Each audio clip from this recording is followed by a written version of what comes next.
Well, we had all that rain earlier today, especially from about 9 a.m. to about 3 o'clock in the afternoon in Springfield. And then after that, it got kind of misty. Well, all that leftover moisture generating a lot of low cloudiness, making for kind of an ominous sky as the city lights reflect off the bottoms of those very low clouds. Speaking of rainfall from today, picked up another 0.8 of an inch, so we just keep adding to what's already a wet month of May.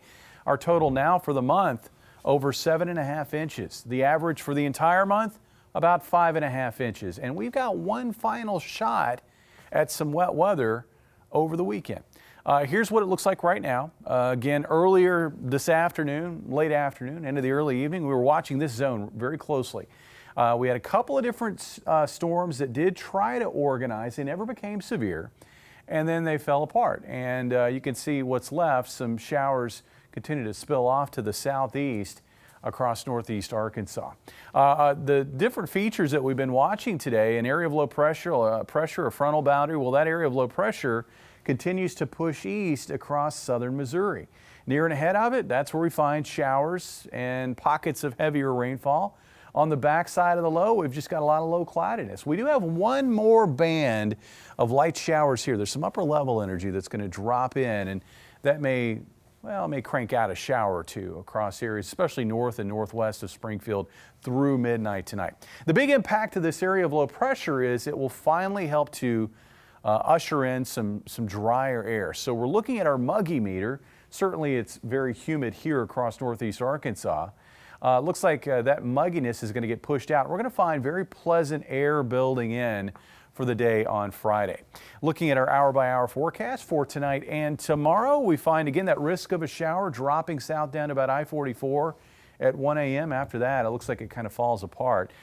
Generally, what we're going to look at after midnight is a clearing trend. I expect the area to be mostly clear to start the day on Friday, but given the wet conditions that we had today, the cool temperatures, the quiet conditions, the clear skies that we're going to find developing overnight tonight, that is a setup for fog. And I think that we are going to find at least some patchy areas of fog to start the day Friday.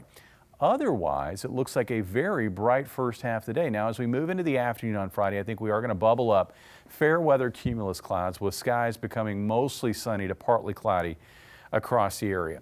Temperatures tonight, they will get cool. It's 59 now in Springfield. We're going to get down to about 52 for a morning low. And then tomorrow, beautiful afternoon, great day to just dry out, enjoy some sunshine, open up the windows, get some fresh air in the house.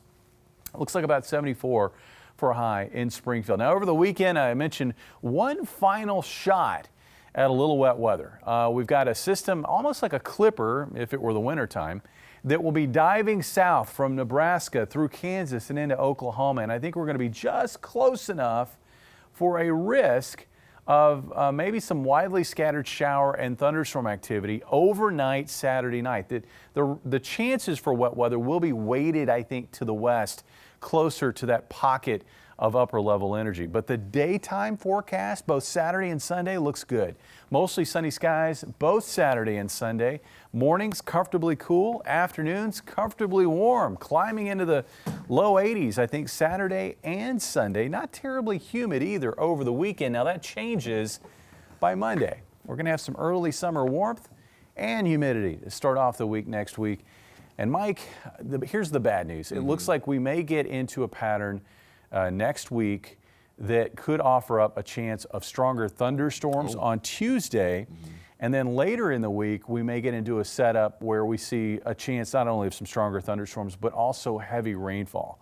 It looks like this is going to be the kind of spring season that doesn't shut down at the end of May. It may linger into at least the first portion of June. I know folks are looking forward to that drying out tomorrow, but it's really not going to last, it doesn't sound like. I mean, we're going to have a 4-day stretch where most areas will be allowed to dry out. But as far as this active pattern that we've been in, we're not done with that, even though we're turning the page to June. Plenty to be watching. Thanks, Jamie.